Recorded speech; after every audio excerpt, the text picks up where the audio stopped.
Posle intonovanja himnoh, predsjedatelj društva Vladimir Bučko privital všetkých prisutnih.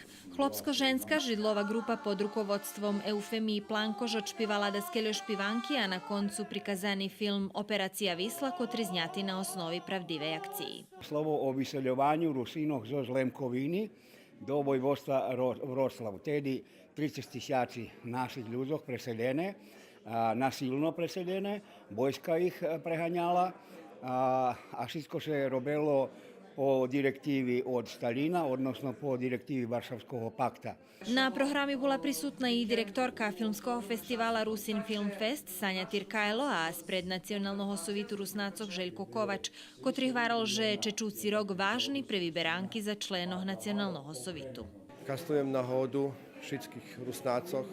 Nás som pred najmladších povolal, že by sa upisali do okremného vybrankového spisku i všetkých tých, ktorí ešte neupísaní, že by toho roku, predpostavíme, že na jeseň, mali právo hlasa i vybrali svojich kandidátoch, ktorí budú vodiť brigu i starosť o nich, nechodáci mandátu, nechodáci 4 rokoch. Predsjedatelj vyvršného odboru Nacionalnog sovitu Željko Kovač nahlášili, že važno, že by sme jak narod hasnovali všetky práva, kotri nam dati s ustavom i zakonami Republiky Srbiji na polju kulturi, obrazovanja, informovanja i hasnovanja jazika i pisma.